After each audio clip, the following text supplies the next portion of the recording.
there are dunks. Stop it! Stop it! Do not do him like that! Then there are poster dunks. And then there are dunks so disrespectful that the defender probably wished the replay button didn't exist. But which dunk was the most disrespectful? Because we've got a dunk that completely silenced an arena, another that sent a defender straight onto a poster, and one that made the entire crowd lose its mind. But we're saving the nastiest one for last. Let's start with number 10. Golden State's Jason Richardson walked into the 2003 dunk contest as the defending champ, facing off against former champion Desmond Mason in the final round. Mason had just dropped a perfect 50. Richardson needed something he'd never even landed in practice. He steps to the baseline, tosses the ball off the floor, and the whole arena realizes what he's attempting. No way! Come on, man!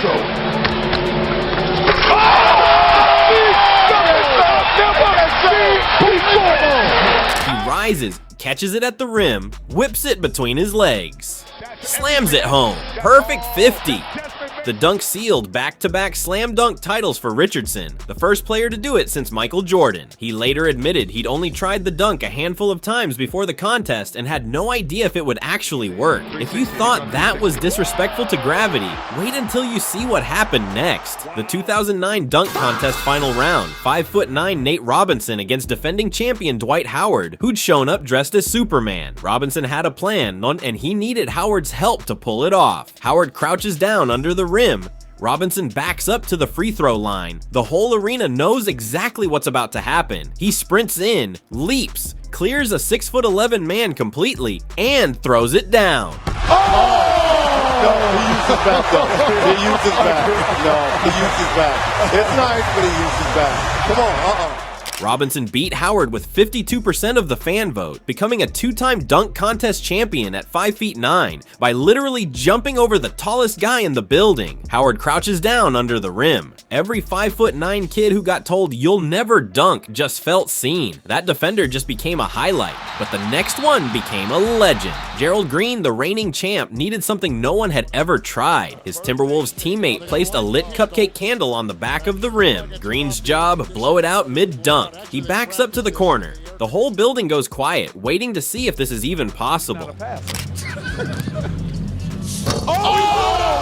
you kidding me? And it stayed on! It stayed on! Chuck, come on, Chuck! He blew it out, Chuck! That's not a 10. He blew it out! That's not a 10. Have you blown out? He rises, leans in, blows out the candle, and slams it home. Green actually lost the contest to Dwight Howard in the fan vote, but the cupcake dunk is still remembered as one of the most technically impossible dunks ever attempted, precisely because of everything that could have gone wrong. You think nobody could top that? Neither did the crowd. Then this happened. Rookie Terrence Ross, repping the Raptors, walked out in a vintage Vince Carter jersey to honor Toronto's dunk legend. His job, live up to it against defending champion Jeremy Evans. He calls out a kid from the crowd to stand under the rim. The kid has no idea what he just signed up for. Yo,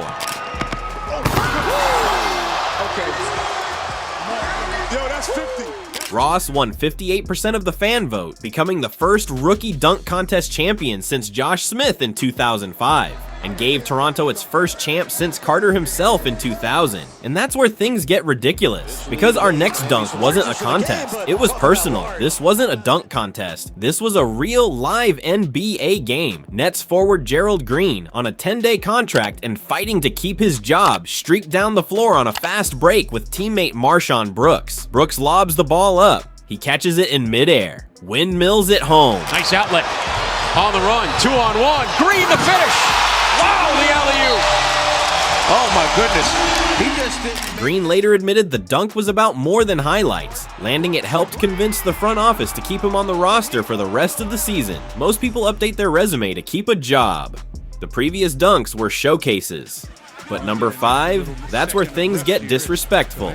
The Suns and Spurs were bitter playoff rivals for most of the 2000s, and Amare Stoudemire spent years trying to get past San Antonio's wall of defenders. This time, Richard Jefferson stepped up to take the charge. Because you know it's hot. There it is right there. There's the pass.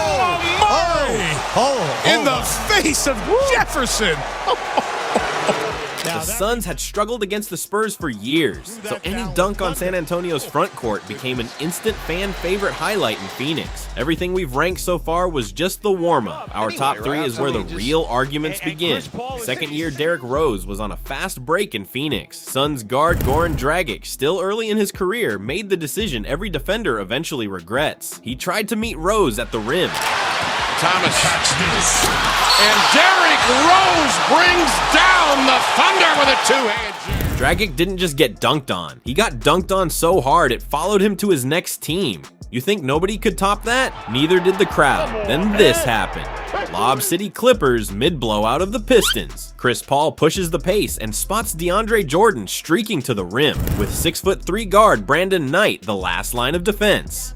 This is the part of the story where you already know what's coming. Jordan catches it and obliterates him. Knight is on the floor. Here comes Chris Paul. The lob. Again! Oh, what a monster jam by DeAndre Jordan!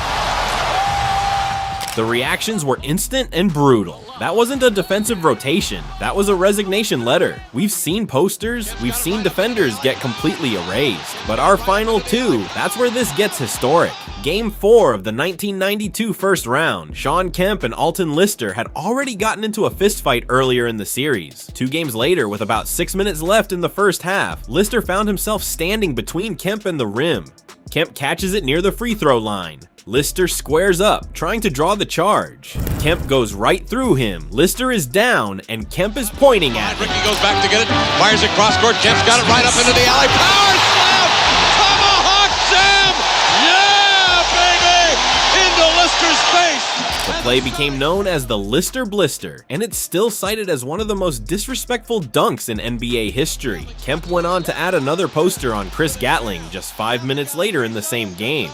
We've seen posters, we've seen defenders erased, we've seen arenas explode, but there's still one dunk left. And this one wasn't just a dunk, it was disrespect. The kind of dunk that makes you feel sorry for the defender. This one had history behind it. Going back to the 2011 finals, on March 18th, 2013, Terry turned the ball over, and Norris Cole immediately found LeBron streaking down the middle of the floor. LeBron catches the lob in full stride.